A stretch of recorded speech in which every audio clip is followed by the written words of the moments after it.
Mga kabombo, mga ka-Star Nation, dahil ngayon ay Semana Santa at isa sa mga pangunahing lugar na dating tinutungo ng napakaraming turista sa ganitong panahon ay ang Holy Land. Alamin po natin kung anong mga aktibidad sa Holy Land. Tuloy kaya yung mga aktibidad, mga kaganapan ng mga nakasanayan ngayong nahaharap po sa digmaan ang bansang Israel laban sa Iran. Ating alamin sa special report ni Bombo Jaira Hangayo sa kanyang Holy Week Around the World. Mga kabombo at ka-Star Nation, samahan ninyo kami sa espesyal na paglalakbay sa pananampalataya ngayong mahal na araw, Holy Week Around the World. Holy Week Around the World. Hatid namin ang mga tradisyon at debosyon mula sa iba't ibang panig ng mundo.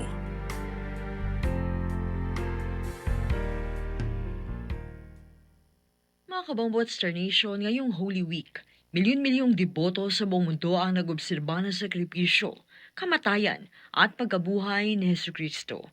Sa Israel ang tinaguri ang Holy Land of Christianity. Patuloy ang pagdiriwang ng Semana Santa. Ngunit sa kasalukuyan, nasa gitna ng umiiral na tensyon at security challenges ang nasabing bansa. Sa special report na ito, aalamin natin kung paano ipadagdiriwang ang Holy Week sa gitna ng krisis at kung paano ito ginugunita ng mga Filipinos doon sa kabila ng umiiral na travel restrictions.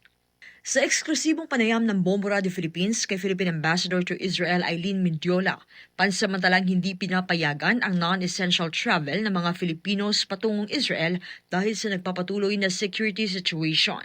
Pinapayuhan ang publiko na ipagpaliban muna ang pilgrimage trips at sundin ang travel advisories ng pamahalaan para sa kanilang kaligtasan. And nakita ko po na na disyerto ang old city ng Jerusalem. Wala hong tao, wala hong turista. And rightly so kasi for those thinking, yung mga wala dito sa Israel, wag muna ho kayong pumunta at this period. It's nearly impossible naman ho na pumasok dito. Pagpaliban ho ninyo yung biyahe ninyo dito sa Holy Land for Easter. No? I know na napaka-importante para sa Katoliko itong Holy Week at saka pati sa mga Kristiyano, no? Kabilang sa libu-libong pilgrims ay ang mga Filipino sa Israel. Karamihan ay ang ating mga overseas Filipino workers o OFWs.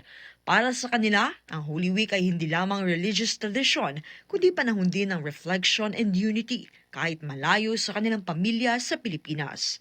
Dagdag pa ni Ambassador Mendiola, mayroong isinasagawang Filipino masses or services, prayer gatherings at simpleng fellowship activities, ngunit limitado lamang ito.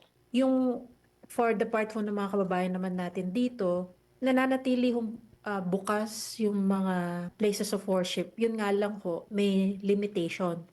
May guidelines ho kasi yung Homefront Command na up to 50 lang ho yung pwedeng mag-gather in any one place.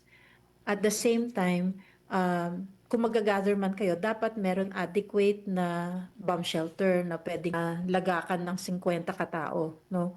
So, very prudent naman ho yung pagkakaroon ng mga misa. Very few, very select group. We have different faiths ho dito sa embassy and we respect the different faiths ho dito sa ating tanggapan. Having said that, we are, it's a working embassy ho, 24/7. So magkaroon ho ng isang church service dito, I don't think it would be very prudent at this time. Mas maigi ho yung mga online services natin. Marami ho tayong mga kaibigan at katuwang ng mga kaparian, lalo na yung mga Filipino priests ho dito. But at this point, for the Holy Week, I would still go for online masses. The Vatican has an online mass ho. So, pwedeng yung mismo yung panoorin ng mga deboto ho, nating mga kababayan. Hindi lang ho dito sa embassy, pati elsewhere ho, no, dito sa Israel and beyond. Sa kabila ng mga hamon at tensyon sa rehiyon, nananatiling matatag ang pananampalataya ng mga Katoliko sa Israel, maging dayuhan man o lokal. Ang Semana Santa sa Holy Land ay hindi lamang pag-alala sa nakaraan, kundi isang buhay na patotoo ng pananampalataya na patuloy na nagbibigay pag-asa sa marami. Mula sa Holy Land hanggang sa iba't ibang bahagi ng mundo, ang Holy Week ay patuloy na nagpapaalala ng sacrifice, love and renewal, mga aral na dala ng bawat mananampalataya saan man sila naroroon.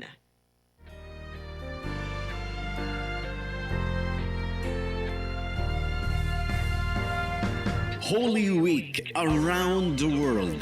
Mula sa Bombo Radio Philippines, the #1 and most trusted source of news and information.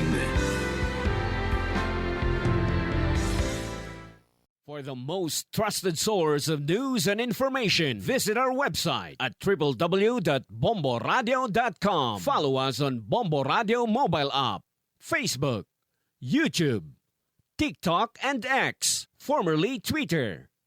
Like, share, and stay connected. Anytime, anywhere.